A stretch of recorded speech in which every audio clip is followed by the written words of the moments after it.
আমার খুবই পছন্দের একটা তরকারি।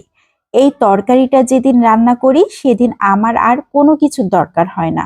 মনে হয় এক তরকারি দিয়েই পেট ভরে ভাত খাই। আর মাছ মাংসের টেস্টকেও হার মানায় এই তরকারিটা।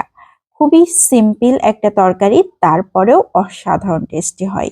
প্রথমেই অল্প করে একটু মিষ্টি কুমড়া নিয়ে নিয়েছি। আমি একদম পাকা দেখে মিষ্টি কুমড়া নিয়েছি। মিষ্টি কুমড়ার খোসাটাকে বাদ দিয়ে ছোট ছোট টুকরা করে কেটে নিয়েছি। এখন এই মিষ্টি কুমড়াগুলোকে একটা সাইডে রেখে দিচ্ছি। চুলাতে একটা প্যান বসিয়ে দিয়েছি, সেখানে 2 টেবিল চামচের মতো সয়াবিন তেল দিয়ে দিয়েছি। এখন দিয়ে দিচ্ছি ইলিশ মাছের মাথা ও লেজ। ইলিশ মাছের মাথাগুলোকে ছোট ছোট টুকরা করে কেটে নিয়েছি। আমি আগেই লবণ হলুদ মাখিয়ে রেখে দিয়েছিলাম, সেগুলোকে নিয়ে নিয়েছি। এখানে মাছ ব্যবহার করিনি, শুধু মাথা আর লেজটাই ব্যবহার করেছি। অবশিষ্ট তেলের মধ্যে আরো সামান্য একটু তেল দিয়ে দিয়েছি। এখন সেই মিষ্টি কুমড়াগুলোকে দিয়ে দিয়েছি। খুব ভালো করে বেশ কিছুক্ষণ ধরে নেড়ে চেড়ে নিয়েছি। এখন দিয়ে দিচ্ছি পুঁই শাক। পুঁই শাকের পাতাটাই আমি বেশি ব্যবহার করেছি। এখন লবণ আর হলুদ দিয়ে দিচ্ছি আধা চা চামচ করে। খুব ভালো করে আবারও নেড়েচেড়ে সবকিছু মিশিয়ে নিচ্ছি। শাক থেকে যদিও বেশ কিছুটা পানি বের হবে, তারপরেও এখানে আমি সামান্য একটু পানি ব্যবহার করছি। এখানে মিষ্টি কুমড়া দিয়েছি যাতে সবকিছু খুব ভালো মতো কষানো যায়। পেঁয়াজ পেস্ট দিয়ে দিয়েছি 1.5 চা চামচ, রসুন পেস্ট আধা চা চামচ, কাঁচামরিচ পেস্ট দিয়ে দিয়েছি 2 চা চামচ। শাকে একটু মরিচের পরিমাণটা বেশিই দিতে হয়। তো খুব ভালো করে নেড়েচেড়ে ঢাকনা দিয়ে ঢেকে 5-6 মিনিট জাল করে নিব।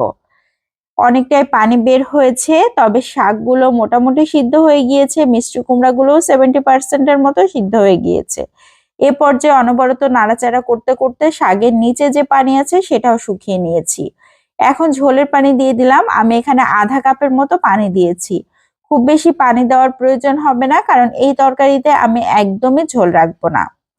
ভেজে রাখা ইলিশ মাছের মাথা ও লেজগুলোকে দিয়ে দিয়েছি। এখন খুব ভালো করে নেড়ে চেড়ে সব শেষে জিরা পেস্ট দিয়ে দিচ্ছি আধা চা চামচ। খুব ভালো করে আবারও জিরা পেস্টটা তরকারির সাথে মিশিয়ে নিচ্ছি। এখন ঢাকনা দিয়ে ঢেকে আবারও 3-4 মিনিট জাল করে নেব।